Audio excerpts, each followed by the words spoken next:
ರಾಹುಲ್ ಗಾಂಧಿಯವರ ಪೌರತ್ವ ವಿಚಾರ, ಆ ಹೋರಾಟದ ಕೇಸ್ ಅಂತಿಮವಾಗಿ ಈ ಕ್ಷಣಕ್ಕೆ ಎಲ್ಲಿಗೆ ಬಂದು ನಿಂತಿದೆ? ಟಾಪ್ ಸೀಕ್ರೆಟ್ ಫೈಲ್, ರಾಹುಲ್ ಗಾಂಧಿಯ ಬ್ರಿಟಿಷ್ ನಾಗರಿಕತೆಯ ಫೈಲ್.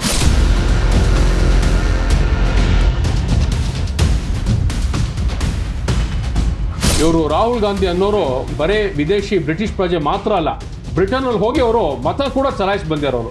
ವಿದೇಶದಲ್ಲಿ ರಾಹುಲ್ ವಿನ್ಸಿಯಾಗಿ ಪ್ಯಾರಲಲ್ ಇವರು ಜೀವನ ಬಾಳ್ತಿದ್ದಾರೆ. ಯಾವ ಅತ್ಯಂತ secret file, top secret file ಇದೆ ಅನ್ನೋ ಮಾಹಿತಿ ನೀವು ಹೇಗೆ ಸಂಗ್ರಹಿಸೋಕೆ ಶುರು ಮಾಡಿದ್ರಿ? ಯಾವುದೇ ಕಾರಣಕ್ಕೆ ವಿದೇಶಿಗರಿಗೆ ಭಾರತದಲ್ಲಿ ಅವಕಾಶ ಇರಬಾರ್ದು. ಗಾಂಧಿ ಪರಿವಾರದಲ್ಲಿ ಸೀಕ್ರೆಟ್ ಮೇಂಟೈನ್ ಮಾಡಿರೋ ಇದೆಲ್ಲ ಕೋರ್ಟ್ ಮುಂದೆ ಮೊನ್ನೆ ಖುಲಾಸೆ ಆಗ್ಬಿಟ್ಟಿದೆ. ಭಾರತದ ಇತಿಹಾಸದಲ್ಲಿ ಆದಂತ ಬಹುದೊಡ್ಡ ಒಂದು ಮೋಸ ಮತ್ತು ವಂಚನೆಯ ಪ್ರಕರಣ ಇದಾಗಿರುತ್ತೆ. ಸಾಕಷ್ಟು ಅಲ್ಲಿನ ಇವರದ್ದು ಹಣಕಾಸಿನ ವ್ಯವಹಾರಗಳು, ಇವರಿನ ಕುಟುಂಬ, ಇವರ ಪರಿವಾರ, ವಿದೇಶಿ ಪರಿವಾರ, ನಾಳೆ ಬಹುಶಃ ಹಫೀಜ್ ಸೈದು ಮತ್ತು ದಾವೂದ್ ಇಬ್ರಾಹಿಮು ಬಂದು ಲೋಕಸಭೆಗೆ ಕೂತ್ಕೊಳ್ಳೋ ಪರಿಸ್ಥಿತಿ ಆಗ್ಬಿಟ್ಟಿದೆ. ಆ ರಾಹುಲ್ ವಿನ್ಸಿನೇ ರಾಹುಲ್ ಗಾಂಧಿ ಅಂತ ಹೇಗೆ ಸಾಬೀತು ಮಾಡೋಕ್ಕೆ ಸಾಧ್ಯ? ಇಂಥ ಇಮಿಗ್ರೇಷನ್ ಕೌಂಟರ್ಗಳ ವಿಡಿಯೋಗಳು, ಹಲವಾರು ಫಾರಿನ್ ಗೌರ್ಮೆಂಟ್ನ ಕರೆಸ್ಪಾಂಡೆನ್ಸಸ್ಸು ಎಲ್ಲ ಆನ್ ರೆಕಾರ್ಡ್ ನಾವು ಪ್ರೊಡ್ಯೂಸ್ ಮಾಡಿದೆ, ಎವಿಡೆನ್ಸಸ್. ಯಾವ ದಾಖಲೆಗಳು ನಿಮ್ಮ ಕೇಸ್ಗೆ ಪೂರಕವಾಗಿ ನಿಮ್ಮ ಹತ್ರ ಇದೆ ಅನ್ನುವಂಥ ಕುತೂಹಲ ದೇಶದ ಜನರದ್ದು ಇವಾಗ. ಪ್ರತಿ ಸತಿ ನಾವು ಏನೇನು ದಾಖಲೆಗಳು ಕೋರ್ಟಲ್ಲಿ ಸಲ್ಲಿಸ್ತಾ ಇದ್ವು ನ್ಯಾಯಾಲಯದಲ್ಲಿ, ಆ ದಾಖಲೆಗಳನ್ನ ಸಾಯಂಕಾಲ ಅಷ್ಟರೊಳಗೆ ಡೆಸ್ಟ್ರಾಯ್ ಮಾಡಿಬಿಡೋರು. ಅವ್ರ ಕಡೆಯಿಂದ 2,000 ಜನ ಗೂಂಡಾಗಳು ಬಂದಿದ್ದು, 2,000 ಜನ ಮಾಫಿಯಾ ಬಂದಿದ್ರು. ನ್ಯಾಯಾಧೀಶರ ಒಂದು ಚೇರು ಏನಿರುತ್ತೋ ಅದಕ್ಕೆ ಅವರು ಬಾಂಬ್ ಇಡ್ಲಿಕ್ಕೆ ಬಂದ್ಬಿಟ್ಟಿದ್ದು. ಚಲಿಸಿದ ಖಾಸಗಿ ವಾಹನದ ಮೇಲೆ ಹಲ್ಲೆ ಮಾಡೋರು, ಕಾರ್ ಆಕ್ಸಿಡೆಂಟ್ ಮಾಡೋರು. ರಾಹುಲ್ ಗಾಂಧಿ ಬಹಿರಂಗವಾಗಿ ಬಂದು ಹಿ ಹ್ಯಾಸ್ ನಾಟ್ ಡಿನೈಡ್. ಯಾಕೆ?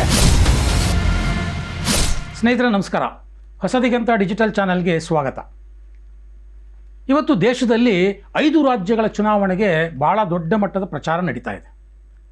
ಆದರೆ ಅದಕ್ಕಿಂತಲೂ ಹೆಚ್ಚು ಪ್ರಚಾರ ಇರುವಂಥದ್ದು, ಅದಕ್ಕಿಂತಲೂ ಹೆಚ್ಚು ಚರ್ಚೆ ಆಗ್ತಾ ಇರ್ತಕ್ಕಂಥ ವಿಚಾರ ಒಂದಿದೆ ಸ್ನೇಹಿತರೆ. ಅದು ರಾಹುಲ್ ಗಾಂಧಿಯವರ ಸಿಟಿಸನ್ಶಿಪ್ ವಿಚಾರ. ಈ ವಿಚಾರ ಇಡೀ ದೇಶದಲ್ಲ, ಇಡೀ ವಿಶ್ವದಲ್ಲೇ ಚರ್ಚೆಯಾಗುವಂತಹ ಮಟ್ಟಕ್ಕೆ ಇವತ್ತು ಬಂದು ನಿಂತಿದೆ. ಈ ಕೇಸನ್ನು ಈ ಮಟ್ಟಕ್ಕೆ ತಂದು ನಿಲ್ಲಿಸಿದವರು ವಿಘ್ನೇಶ್ ಶಿಷ್ಯರ್, ಕರ್ನಾಟಕದ BJPಯ ಸಾಮಾನ್ಯ ಕಾರ್ಯಕರ್ತ. ಇವತ್ತು ದೇಶದ ಎಲ್ಲೆಡೆ ಅವರು ಮಾಡ್ತಾ ಇರುವಂತಹ ಕೆಲಸ ಸಾಕಷ್ಟು ಚರ್ಚೆಗೆ ಒಳಗಾಗ್ತಾ ಇದೆ. ಅವ್ರು ಹಾಗೆ ಮಾಡಬಾರ್ದಾಗಿತ್ತು ಅಂತ ಕೆಲವರು ಹೇಳ್ತಾರೆ, ಇಲ್ಲ ಅವ್ರು ಮಾಡಿ ಸರಿ ಇದೆ ಅಂತ ವಾದಿಸುವಂಥ ಒಂದು ದೊಡ್ಡ ವರ್ಗ ಇದೆ.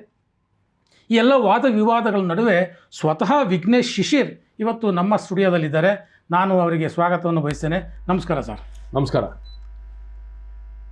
ಇವತ್ತು ಇದರ ಜೊತೆಗೆ ಈ ವಿಚಾರದ ಬಗ್ಗೆ ಅನೇಕ ವಿಡಿಯೋಗಳನ್ನು ನಿಮ್ಮ ಮುಂದೆ ಮಾಡಿರುವಂತಹ ಹಿರಿಯ ಪತ್ರಕರ್ತರಾದಂಥ ರವೀಂದ್ರ ರೇಷ್ಮಿಯವರು ಕೂಡ ಇದ್ದಾರೆ. ಅವರಿಗೂ ನಾನು ಸ್ವಾಗತವನ್ನು ಬಯಸ್ತೇನೆ. ನಮಸ್ಕಾರ ಸರ್. ನಮಸ್ಕಾರ. ವಿಘ್ನೇಶ್ ಶಿಶಿರ್ ಅವರು ಭಾಳ ಮೀಡಿಯಾಗೆ ಸಿಗೋದೇ ಭಾಳ ಅಪರೂಪ. ಆದರೆ ಮೀಡಿಯಾದಲ್ಲಿ ನಿಮ್ಮ ಬಗ್ಗೆ ಚರ್ಚೆ ಆಗ್ತಾನೆ ಇರುತ್ತೆ. ನಿಮ್ಮ ಬಗ್ಗೆ ಇನ್ ದ ಸೆನ್ಸ್ ನೀವು ಮಾಡ್ತಾ ಇರುವಂತಹ ಒಂದು ಹೋರಾಟದ ಬಗ್ಗೆ. ಸೊ ಆ ಹೋರಾಟ, ರಾಹುಲ್ ಗಾಂಧಿಯವರ ಪೌರತ್ವ ವಿಚಾರ, ಆ ಹೋರಾಟದ ಕೇಸ್ ಅಂತಿಮವಾಗಿ ಈ ಕ್ಷಣಕ್ಕೆ ಎಲ್ಲಿಗೆ ಬಂದು ನಿಂತಿದೆ ಸರ್? ಮೊದಲನೇದಾಗಿ ಹೊಸದಿಗಂತ ಡಿಜಿಟಲ್ ಸುದ್ದಿವಾಹಿನಿಯ ಎಲ್ಲ ವೀಕ್ಷಕರಿಗೂ ಮತ್ತು ತಮ್ಮಗೂ ಮತ್ತು ಹಿರಿಯರ ಪತ್ರಕರ್ತರಾದ ರವೀಂದ್ರ ರೇಷ್ಮೆ ಸಾಹೇಬ್ರಿಗೂ ಧನ್ಯವಾದಗಳು. ನನಗೊಂದು ಅವಕಾಶ ಕೊಟ್ಟಿದ್ದಕ್ಕೆ. ಇವತ್ತು ವಿಶೇಷವಾಗಿ ಇವತ್ತು ಶ್ರೀರಾಮನವಮಿ ಅಂದರೆ ಒಂದು ವಿಜಯದ ದಿವಸ. ಇವತ್ತು ಭಾರತದ ಇತಿಹಾಸದಲ್ಲಿ ಬಹುಶಃ ಪ್ರಪ್ರಥಮ ಬಾರಿಗೆ ಕಳೆದ 22 ವರ್ಷಗಳಿಂದ ಒಬ್ಬ ವಿದೇಶಿ ಪ್ರಜೆ ಸಂಸದರಾಗಿ ನಮ್ಮ ಭಾರತ ದೇಶದ ಲೋಕಸಭೆಯಲ್ಲಿ 22 ವರ್ಷಗಳಿಂದ ಅವರು ಆಯ್ಕೆಯಾಗಿ ಬೇರೆ ಬೇರೆ ಲೋಕಸಭಾ ಕ್ಷೇತ್ರಗಳಿಂದ ಅಮೇಠಿ ಆಗ್ಬೋದು, ರಾಯ್ಬರೇಲಿ ಆಗ್ಬೋದು, ವಯನಾಡಿಂದ ಆಯ್ಕೆಯಾಗಿ ಬಂದಿದ್ದಾರೆ. ಬಹುಶಃ ಭಾರತದ ಇತಿಹಾಸದಲ್ಲಿ ಆದಂಥ ಬಹುದೊಡ್ಡ ಒಂದು ಮೋಸ ಮತ್ತು ವಂಚನೆಯ ಪ್ರಕರಣ ಇದಾಗಿರುತ್ತದೆ. ತಮಗೆಲ್ಲರಿಗೂ ಗೊತ್ತಿರ್ಬೋದು, ಮಾನ್ಯ ಅಲಹಾಬಾದ್ ಉಚ್ಚ ನ್ಯಾಯಾಲಯ ಲಕ್ನೋ ಪೀಠದಲ್ಲಿ ಈ ಪ್ರಕರಣ ಕಳೆದ ಒಂದು 30 ತಿಂಗಳಿಂದ ನಡೆದು ಬರ್ತಾ ಇದೆ.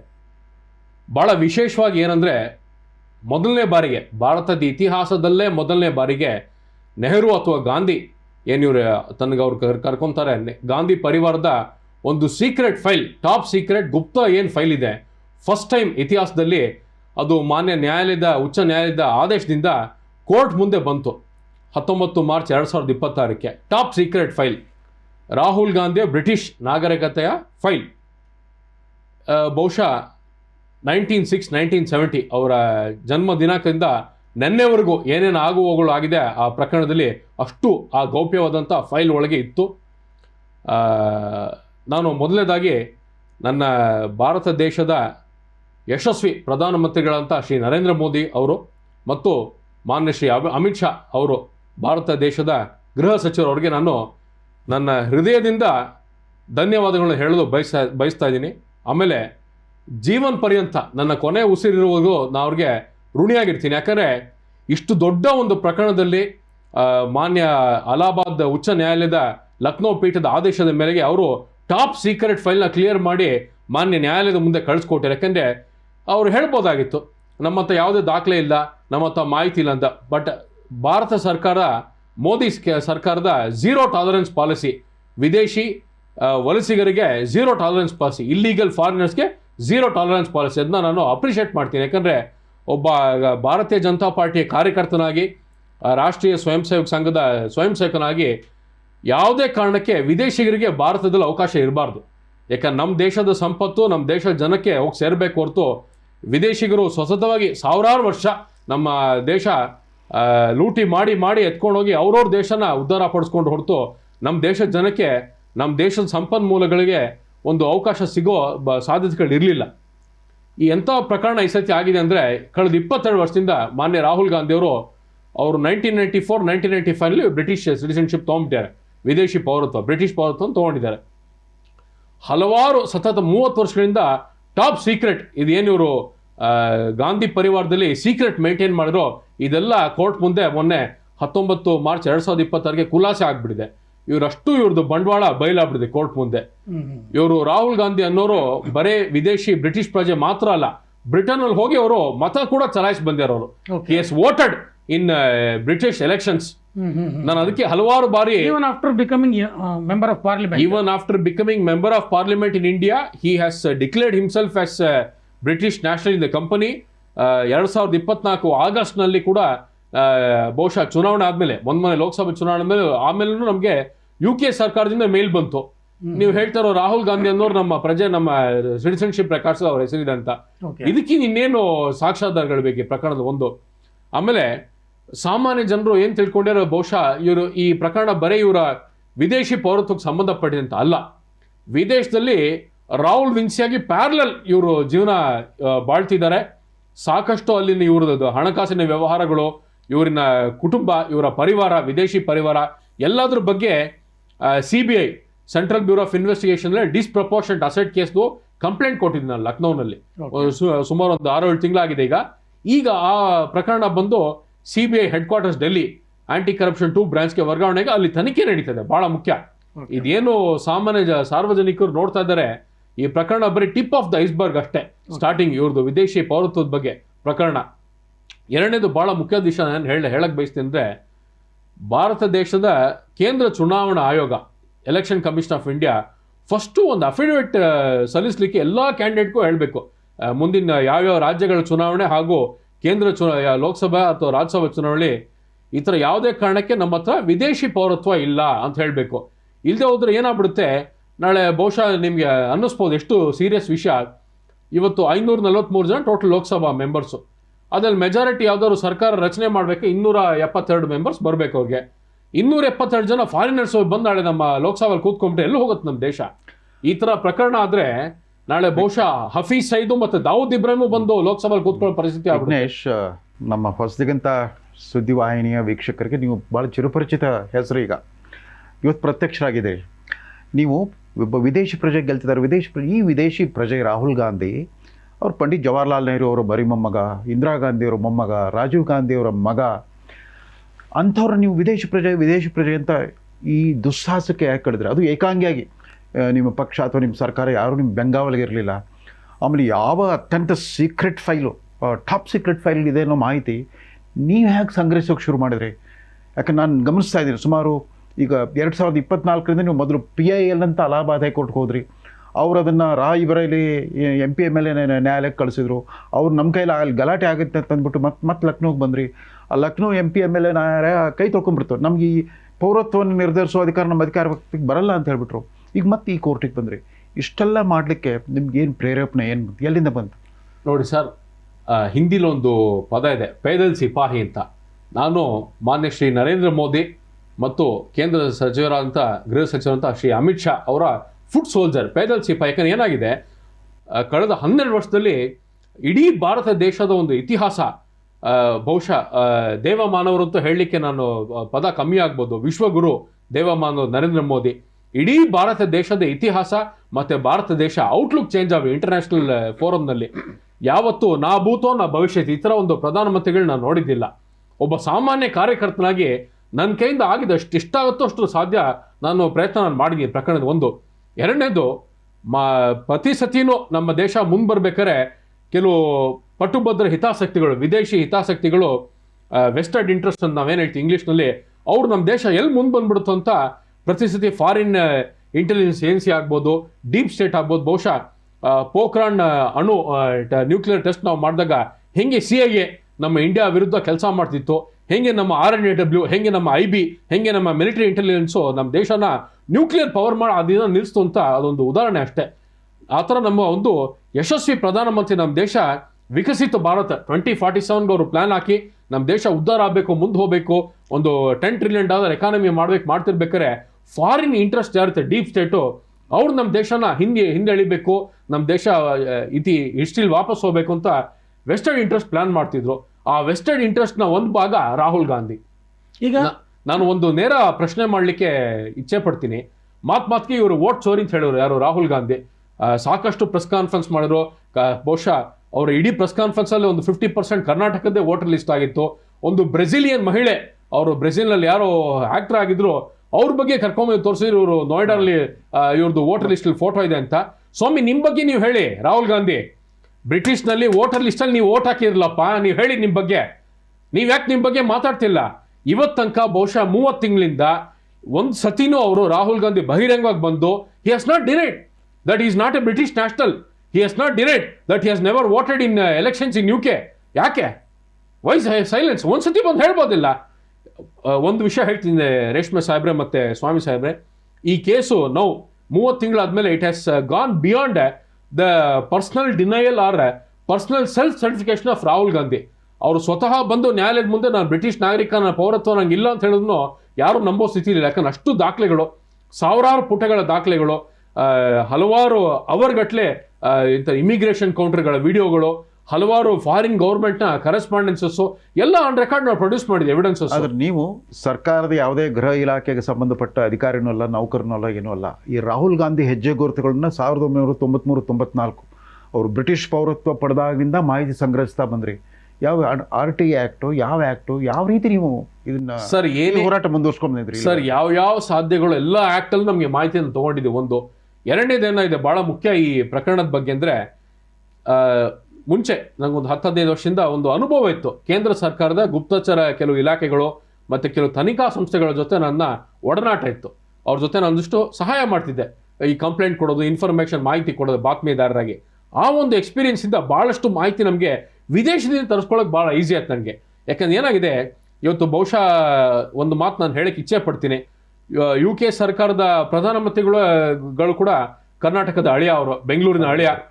ಆ ಥರ ಜಾಗತಿಕ ಹಿಂದೆ ಇದ್ದವರು, ಜಾಗತಿಕ ಮಟ್ಟದಲ್ಲಿ ಕನ್ನಡಿಗರು ಇವತ್ತು ಹೋಗಿ ತಲುಪಿರ್ಬೇಕಾದ್ರೆ ಮಾಹಿತಿ ತರಿಸೋದೇನು ದೊಡ್ಡ ವಿಷಯ ಅಲ್ಲ.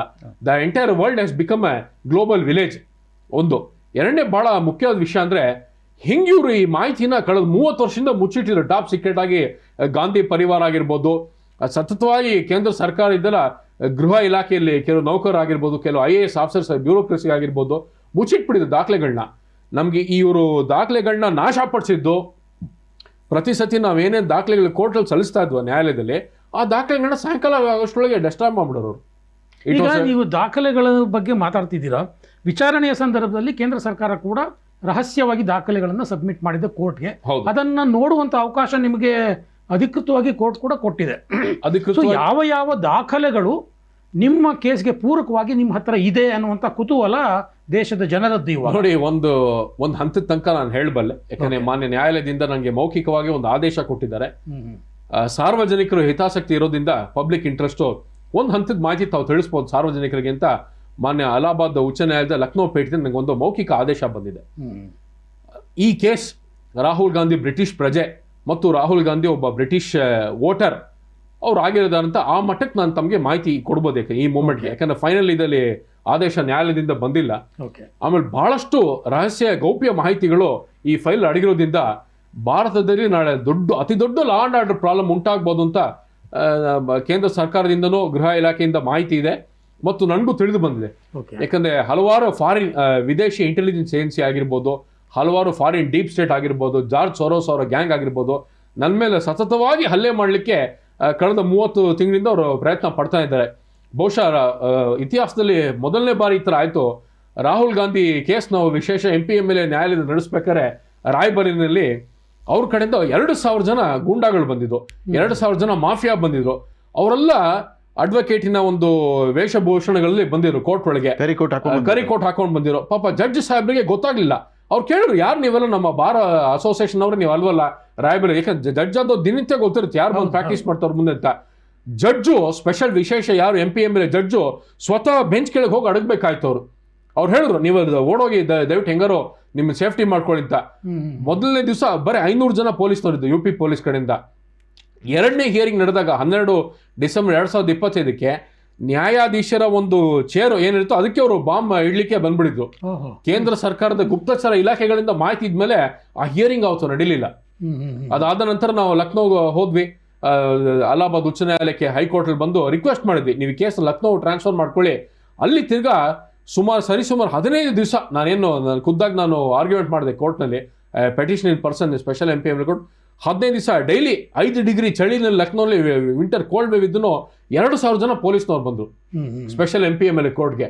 ಅದಾದ್ಮೇಲೂ ಬಹುಶಃ ಸಾಕಷ್ಟು ವಿಷಯಗಳು ನಡೀತು ಬ್ಯಾಕ್ ಡೋರ್. ಅದಕ್ಕೆ ಜಡ್ಜು ಸಾಹೇಬರು ಅವ್ರಿಗೆ ಆರ್ಡರ್ ಕೊಡೋಕೆ ಬಂದಿಲ್ಲ. ಅದ್ರ ಬಗ್ಗೆ ನಾವು ವಿಜಿಲೆನ್ಸ್ಗೂ ಕಂಪ್ಲೇಂಟ್ ಕೊಟ್ವಿ. ಅಲಹಾಬಾದ್ ಉಚ್ಚ ನ್ಯಾಯಾಲಯದ ವಿಜಿಲೆನ್ಸ್ ಡಿಪಾರ್ಟ್ಮೆಂಟ್ ಅಲ್ಲಿ ಕಂಪ್ಲೇಂಟ್ ಕೊಟ್ಟಿದ್ವಿ. ಕೇಸ್ ಬಗ್ಗೆ ಏನಾಗ್ತಿತ್ತು ಅದು ನಡೀತಾ ಇದೆ, ತನಿಖೆ ನಡೀಲಿ. ಮೊನ್ನೆ ಕೂಡ ನೀವು ಒಂದು ಟ್ವೀಟ್ ಮಾಡಿದ್ರಿ, ನೀವು ಮೊನ್ನೆ ಅಲಹಾಬಾದ್ ಹೈಕೋರ್ಟ್ಗೆ ಹೋಗುವಾಗ ಏರ್ಪೋರ್ಟಿಂದ ಒಂದು ಕಾರು ಫಾಲೋ ಮಾಡ್ಕೊಂಡು ಬಂತು ನೋಡಿ. ಏನಾಯ್ತು ಆ ಘಟನೆ, ಏನು ಹೇಗಾಯ್ತು? 19ನೇ ತಾರೀಕು ಬೆಳಗಿನ ಜಾವ ನಾನು ದೆಹಲಿಯಿಂದ ಲಕ್ನೋ ಲ್ಯಾಂಡ್ ಆದಮೇಲೆ, ಯಾಕಂದ್ರೆ ಅವತ್ತು ರೆಕಾರ್ಡ್ ಬರಬೇಕಾಯ್ತು ಡೆಲ್ಲಿಯಿಂದ. ಆ ರೆಕಾರ್ಡ್ ಬರೋ ಸಂದರ್ಭದಲ್ಲಿ ಅವರೆಲ್ಲ ನಮ್ಮ ಒಂದು ಫ್ಲೈಟಲ್ಲಿ ಬಂದರು, ರೆಕಾರ್ಡ್ಸ್ ತೊಗೊಂಡು ಖಾಸಗಿ ಯಾವುದೋ ಒಂದು ಏರ್ಲೈನ್ನಲ್ಲಿ. ಅದು ಬಂದಮೇಲೆ ಬಹುಶಃ ಈ ರಾಹುಲ್ ಗಾಂಧಿ ಆಗಲಿ, ಅವರು ಬೆಂಬಲಿಗರಾಗಲಿ, ಅಲ್ಲ ವಿದೇಶಿ ಇಂಟೆಲಿಜೆನ್ಸ್ ಏಜೆನ್ಸೀಸ್ ಆಗಲಿ, ಇಲ್ಲ ಡೀಪ್ ಸ್ಟೇಟ್ ಆಪರೇಟರ್ಸ್ ಆಗಲಿ ಬೇರೆ ದೇಶದ್ದು, ಅವ್ರಿಗೆ ಗೊತ್ತಾಯ್ತು. ಅವ್ರೇನು ಅನ್ಕೊಂಡ್ರು, ಬಹುಶಃ ಫೈಲ್ಸ್ ನನ್ನ ಕಾರನ್ನ ಎತ್ಕೊಂಡು ಹೋಗ್ತಾ ಅನ್ಕೊಂಡ್ಬಿಟ್ರು ಅವರು. ಅದಕ್ಕೆ ಅವರು ಬಂದು ನಾವು ಚಲಿಸಿದ್ದ ಖಾಸಗಿ ವಾಹನದ ಮೇಲೆ ಹಲ್ಲೆ ಮಾಡಿದ್ರು, ಕಾರ್ ಆಕ್ಸಿಡೆಂಟ್ ಮಾಡಿದ್ರು. ನಾವು ಕಂಪ್ಲೇಂಟ್ ಕೊಟ್ಟಿದ್ದೆ. ಯಾಕಂದ್ರೆ ಏನಾಗುತ್ತೆ, ಉತ್ತರ ಪ್ರದೇಶದಲ್ಲಿ ಕೆಲವು ಸತಿ ಉತ್ತರ ಪ್ರದೇಶ ಆಗಲಿ, ಉತ್ತರ ಭಾರತದ ರಾಜ್ಯಗಳಾಗಲಿ, ಬಿಹಾರದಲ್ಲಿ ಅವ್ರಲ್ಲೆಲ್ಲ ನೇಪಾಳ ಮತ್ತು ಬಾಂಗ್ಲಾದೇಶ್ ಬಾರ್ಡರ್ಗೆ ಅಟ್ಯಾಚ್ ಹೊಂದ್ಕೊಂಡಿರುತ್ತ ರಾಜ್ಯಗಳಲ್ಲಿ ಅಲ್ಲೆಲ್ಲ ಈ ಥರ ಕ್ರಿಮಿನಲ್ ಆಕ್ಟಿವಿಟೀಸ್ ಮಾಡೋರು ಗಡಿಪಾರು ಮಾಡಿ ಬೇರೆ ದೇಶಕ್ಕೆ ಹೋಗ್ಬಿಡ್ತಾರೆ. ಅಲ್ಲೇನು ನೀವು ಟ್ರೇಸ್ ಮಾಡೋಕ್ಕಾಗಲ್ಲ. ಪೊಲೀಸ್ ಆದಂಥವ್ರಿಗೆ ಮಿನಿಮಮ್ 6 ತಿಂಗಳು 1 ವರ್ಷ ಬೇಕಾಗ್ತವ್ರನ್ನ ಆರೋಪಿಗಳನ್ನ ಹುಡ್ಕೊಂಬರ್ಲಿಕ್ಕೆ. ಸಾಕಷ್ಟು ಬಾರಿ ಇವ್ರೀಗ ಹಲ್ಲೆ ಮಾಡ್ತಿರೋದ್ರಿಂದ ಇವ್ರು ಪ್ರಯತ್ನ ಮಾಡ್ತಾರೆ ಅಂತ ಒಂದು ವಿಷಯ ನನಗೆ ಖಚಿತ ಆಯಿತು. As A petitioner, as A complaint, ಈ ಕೇಸ್ ಏನು ಬಹುಶಃ ಸರಿಯಾಗಿರೋ ದಾರಿನಲ್ಲಿ ನಮ್ಮ ಪ್ರಕರಣ ಸಾಗ್ತಾ ಇದೆ ಅಂತ ಒಂದು ಸ್ಯಾಟಿಸ್ಫ್ಯಾಕ್ಷನ್. ನೀವು ಮೊದಲು MPMLA ಕೋರ್ಟ್ನಲ್ಲಿ 310 ಪುಟಗಳ ಲಿಖಿತ ಹೇಳಿಕೆ ಕೊಟ್ರಿ, 45 ಅನೆಕ್ಷರ್ಗಳನ್ನು ಕೊಟ್ರಿ, ಪೆನ್ ಡ್ರೈವ್ ಕೊಟ್ರಿ, ದಾಖಲೆಯನ್ನು ಕೊಟ್ರಿ. ಬಟ್ ಎಲ್ಲದರಲ್ಲೂ ಕೂಡ ಅವರ ಬ್ರಿಟಿಷ್ ಪಾಸ್ಪೋರ್ಟ್ನಲ್ಲಿ ರಾಹುಲ್ ವಿನ್ಸಿ ಅನ್ನೋ ಹೆಸರಿದೆ. ಆ ರಾಹುಲ್ ವಿನ್ಸಿನೇ ರಾಹುಲ್ ಗಾಂಧಿ ಅಂತ ಹೇಗೆ ಸಾಬೀತು ಮಾಡೋಕ್ಕೆ ಸಾಧ್ಯ? ಒಂದು ಭಾಳ ಇಂಪಾರ್ಟೆಂಟ್ ವಿಷಯ ಹೇಳ್ತೀನಿ. ಇವರೇನಾಗಿ ಈ ಪ್ರಕರಣ ಭಾಳ ಸ್ಪಷ್ಟ ಒಂದು ಕ್ಲಾರಿಫಿಕೇಶನ್ ಕೊಡಲಿಕ್ಕೆ ನಾನು ಬಯಸ್ತೀನಿ ನಿಮ್ಮ ವೀಕ್ಷಕರಿಗೆ. ರಾಹುಲ್ ಗಾಂಧಿ ಅನ್ನೋರ ಹೆಸರಿನಲ್ಲಿ ಡ್ಯೂಯಲ್ ಸಿಟಿಸನ್ಶಿಪ್ ಇದೆ. ರಾಹುಲ್ ಗಾಂಧಿ ಡ್ಯೂಯಲ್ ಸಿಟಿಸನ್ಶಿಪ್ ನಿಮ್ಗೆ ಯಾವಾಗ ಸಿಗುತ್ತೆ? ಫಾರ್ ಎಕ್ಸಾಂಪಲ್, ನೀವು ರವೀಂದ್ರ ರೇಷ್ಮೆ, ನಿಮ್ಗೊಂದು ಡ್ಯೂಯಲ್ ಸಿಟಿಸನ್ಶಿಪ್ ಬೇಕು UK. ಫಸ್ಟ್ ನಿಮ್ಮ ಹತ್ರ ಇಂಡಿಯನ್ ಪಾಸ್ಪೋರ್ಟ್ ಇರಬೇಕು. ಆ ಇಂಡಿಯನ್ ಪಾಸ್ಪೋರ್ಟ್ ಮೇಲೆ UK ಸರ್ಕಾರ ನಿಮಗೆ, ಬ್ರಿಟಿಷ್ ಸರ್ಕಾರ ಡ್ಯೂಯಲ್ ಸಿಟಿಸನ್ಶಿಪ್ನ ಕೊಡ್ತಾರೆ. ಮುಂಚೆ ಒಂದು ರೂಲ್ಸ್ ಇತ್ತು, ನೀವು ಇಂಡಿಯಾದೇ ಪಾಸ್ಪೋರ್ಟ್ ಇಟ್ಕೊಂಡು ಆಸ್ ಎ ಡ್ಯೂಯಲ್ ಸಿಟಿಸನ್ ನೀವು ಹೋಗಿ ಬಂದು ಮಾಡ್ಬೋದು UKಗೆ. ಈಗ ಬಹುಶಃ ರಾಹುಲ್ ಗಾಂಧಿ ಪ್ರಕರಣ ಆದಮೇಲೆ ನಾವು UK ಸರ್ಕಾರಕ್ಕೆ ಪತ್ರ ಬರೆದು ಅದನ್ನ ಸ್ಟಾಪ್ ಮಾಡಿಸಿದ್ವಿ. ಈಗ ನಿಮ್ಮ ಹತ್ರ UK ಪಾಸ್ಪೋರ್ಟ್ ಇದ್ರೆ ಮಾತ್ರ ನೀವು UK ಒಳಗೆ ಬರ್ಬೋದು, ಇಲ್ಲ UK ವೀಸಾ ಇದ್ರೆ ಮಾತ್ರ UK ಒಳಗೆ ಬರ್ಬೋದು. ಈಗ ನೀವು ಹಳೆ ಸಿಸ್ಟಮ್ ಇಟ್ಕೊಂಡು ಇಂಡಿಯನ್ ಪಾಸ್ಪೋರ್ಟ್ ಇಟ್ಕೊಂಡು UKಲಿ ಇವರು ಹೋಗಿ ಬಂದು ಮಾಡ್ತಾರೆ, ಅದು ಮಾಡ್ಲಿಕ್ಕೆ ಒಂದು. ರಾಹುಲ್ ಗಾಂಧಿ ಕೇಸಲ್ಲಿ ಏನಾಗಿದೆ, ಭಾಳ ಸ್ಪಷ್ಟವಾದ ವಿಷಯ ನಾನು ಹೇಳಕ್ಕೆ ಬಯಸ್ತೀನಿ, ತಮ್ಮ ವೀಕ್ಷಕರಿಗೆ ಗೊತ್ತಾಗುತ್ತೆ. ಡ್ಯೂಯಲ್ ಸಿಟಿಸನ್ ಅನ್ನೋದು ರಾಹುಲ್ ಗಾಂಧಿ ಹೆಸರಿನಲ್ಲಿದೆ. ಬ್ರಿಟಿಷ್ ಪಾಸ್ಪೋರ್ಟ್ ಯಾವುದಿದೆ ಅದು ರಾಹುಲ್ ವಿನ್ಸಿ ಹೆಸರಲ್ಲಿದೆ. UK-ನಲ್ಲಿ ನಿಮಗೆ ಡ್ಯೂಯಲ್ ಸಿಟಿಸನ್ಶಿಪ್ ಪರ್ಮಿಟೆಡ್. ನೀವು ಒಂದೇ ವ್ಯಕ್ತಿ ನೀವು ಬ್ರಿಟಿಷ್ ಪಾಸ್ಪೋರ್ಟ್ ಇಟ್ಕೊಂಡು ಡ್ಯೂಯಲ್ ಸಿಟಿಸನ್ಶಿಪ್ ಇಟ್ಕೊಳ್ಳಿಕ್ಕಾಗಲ್ಲ. ಸೊ ಅಲ್ಲದು ಕ್ರೈಮ್ ಆಯ್ತು. ಈಗ ಬ್ರಿಟನ್ನಲ್ಲೂ ಕಾನೂನು ಉಲ್ಲಂಘನೆ ಮಾಡಿದ್ದಾರೆ. ಮತ್ತೆ ಏನಾಗಿದೆ, ಇವರು ಫಸ್ಟ್ ಇವರು ಒಂದು ಕಂಪನಿ ಸ್ಥಾಪನೆ ಮಾಡೋದು ಬ್ಯಾಕ್ ಆಫ್ಸ್ ಲಿಮಿಟೆಡ್ ಅಂತ. ಇವ್ರ ಕಂಪನಿ ಮಾಡಿದ್ದೇ ಕಮಿಷನ್ ಹೊಡಿಲಿಕ್ಕೆ. ಸ್ಕಾರ್ಪಿಂಗ್ ಸಬ್ಮರೀನ್ ಡೀಲ್ ಅಂತ ಏನೊಂದು ಹಗರಣ ಇತ್ತು, ಭಾಳ ದೊಡ್ಡ ಇವರ ಒಂದು ಪಾರ್ಟ್ನರ್ ಇದ್ದ ಉಲ್ರಿಕ್ ಮೆಕ್ನೈಟ್ ಅಂತ, ಅವ್ರ ಹೆಸರು ಇವ್ರು ಮಾಡಿದ್ದೆ ಕಂಪನಿ ಕಮಿಷನ್ ಹೊಡಿಲಿಕ್ಕೆ. ಸೊ ಆ ಕೇಸಿಗ ನಾವು CBIಗೆ ಮತ್ತು ED ಕೊಟ್ಟಿದ್ದು, ಅಲ್ಲಿ ತನಿಖೆ ನಡೀತದೆ ಆ ಕೇಸ್ನಲ್ಲಿ. ಇವ್ರದ್ದು ಸಿಟಿಸನ್ಶಿಪ್ ಮರೆಮಾಚಲಿಕ್ಕೆ ಏನು ಕಂಪನಿ ಮಾಡಿಲ್ಲ. ಸಾರ್ವಜನಿಕರು ಏನ್ಕೊಂಡಿದ್ರೆ ಕಂಪನಿ ಮಾಡಿದ್ರೆ ಸಿಟಿಸನ್ಶಿಪ್ಗೋಸ್ಕರ ಇಲ್ಲ, ಕಂಪನಿ ಮಾಡಿದ್ರೆ ಕಮಿಷನ್ ಹೊಡಿಲಿಕ್ಕೆ. ಇದು ಭಾಳ ಒಂದು ಸ್ಕಾರ್ಪಿನ್ ರಕ್ಷಣಾ ವಿಷಯದಲ್ಲಿ ದೊಡ್ಡ ಹಗರಣ. ಅದು ಬಹುಶಃ ಇನ್ನು ಮುಂದಿನ ದಿನಗಳೇ ಅಲಹಾಬಾದ್ ಉಚ್ಚ ನ್ಯಾಯಾಲಯದ ಲಕ್ನೋ ಪೀಠದ ನೋಡ್ಬೋದು. UPA ಸರ್ಕಾರದ ಅವಧಿಯಲ್ಲಿ ನಡೀತಾ, UPA ಸರ್ಕಾರದ ಅವಧಿಯಲ್ಲಿ ನಡೀತು. ಉಲ್ರಿಕ್ ಮೆಕ್ನೈಟ್ ಅಂತ ಇವ್ರ ಪಾರ್ಟ್ನರ್ ಇದ್ರು. ಅವರು ಕೂಡ ಗೋವಾದ ಒಂದು ಮಹಿಳೆಯನ್ನ ಮದುವೆ ಆಗಿದ್ದಾರೆ. ಅವರ ಮಾವೊಬ್ರು ಫೆಲೇರೋ ಅಂತ ಗೋವಾನಲ್ಲಿ ಅವರು ಕಾಂಗ್ರೆಸ್ ಒಂದು ಕಟ್ಟಾಳಾಗಿದ್ರು. ಬಹಳ ಇನ್ನೊಂದು ಎರಡನೇ ವಿಷಯ ಏನಂದ್ರೆ, ಈ ಡಿಸ್ಪ್ರಪೋರ್ಷನೇಟ್ ಅಸೆಟ್ ಕೇಸ್ ಪ್ರಪ್ರಥಮ ಬಾರಿಗೆ ನೆಹರು ಗಾಂಧಿ ಪರಿವಾರದ ವಿರುದ್ಧ ಬಹುಶಃ ತಮಗೆ ನೋಡ್ಲಿಕ್ಕೆ ಬರ್ಬೋದು ಮುಂದಿನ ಅಕ್ರಮ ಆಸ್ತಿ ಗಳಿಕೆ. ಯಾಕಂದ್ರೆ ಇವತ್ತು ತನಕ ಕಳೆದ 75 ವರ್ಷ ನಮ್ಮ ಭಾರತದ ಇತಿಹಾಸದಲ್ಲಿ ಸಾವಿರಾರು ಸತಿ ಈ ತರ ಮಾಹಿತಿ ಬಂದಿದೆ. ಅಕ್ರಮ ಆಸ್ತಿ ಗಳಿಸಿದ್ದಾರೆ ನೆಹರು ಕುಟುಂಬ, ಗಾಂಧಿ ಪರಿವಾರ ಅಂತ. ಪ್ರಪ್ರಥಮ ಬಾರಿಗೆ ಈ ಕೇಸು ಅಲಹಾಬಾದ್ ಉಚ್ಚ ನ್ಯಾಯಾಲಯ ಲಕ್ನೋ ಪೀಠದ ಮುಂದೆ ತಮಗೆ ನೋಡ್ಲಿಕ್ಕೆ ಬರುತ್ತೆ. ನಾನೇ ಫೈಲ್ ಮಾಡಿದ್ದೀನಿ. ಮುಂದಿನ ವಿಚಾರಣೆಗೆ ಸುಮಾರು 18 ಗಂಟೆಗಳ ಕಾಲ ED ಅಧಿಕಾರಿಗಳು ನಿಮ್ಮ ವಿಚಾರಣೆ ನಡೆಸಿದ್ರು, ನಿಮ್ಮ ಹೇಳಿಕೆ ದಾಖಲಿಸಿಕೊಂಡ್ರು. ಹೌದು, ಅದರಲ್ಲ ವಿವರಗಳೆಲ್ಲ ಇದೆಯಾ? ಎಲ್ಲಾ ವಿವರಗಳು ED ಹೆಚ್ಚುವರಿ ಆಸ್ತಿ ಗಳಿಕೆ ಎಲ್ಲಾ ವಿವರಗಳು ED, income tax, CBI, Interpol, ಯಾವ್ಯಾವ ಕೇಂದ್ರ ಸರ್ಕಾರ ತನಿಖಾ ಸಂಸ್ಥೆಗಳು ಹಾಗೂ ಕೇಂದ್ರ ಸರ್ಕಾರದ ಇಂಟೆಲಿಜೆನ್ಸ್ ಏಜೆನ್ಸೀಸ್ ಯಾರ್ಯಾರಿದೆ ಎಲ್ಲರಿಗೂ ನಾವು ಗುಪ್ತಚರ ಇಲಾಖೆ ಎಲ್ಲರಿಗೂ ಹಂಚ್ಕೊಂಡಿದ್ದೀವಿ. ಅವ್ರವ್ರ ಕಡೆ ಏನೇನು ಮಾಹಿತಿ ಇತ್ತು ಅದೆಲ್ಲ ಅವರು ನ್ಯಾಯಾಲಯಕ್ಕೆ ಒದಗಿಸ್ಯಾರೆ. ಬಹುಶಃ ಏಪ್ರಿಲ್ 1ನೇ ವಾರದಿಂದ ಈ ಡಿಸ್ಪ್ರಪೋರ್ಷನೇಟ್ ಅಸೆಟ್ ಕೇಸ್ ಪ್ರಕರಣ ನ್ಯಾಯಾಲಯ ವಿಚಾರಣೆಗೆ ಎತ್ಕೋಬಹುದು ಅಂತ ನಮಗೊಂದು ಮಾಹಿತಿ ಬಂದಿದೆ.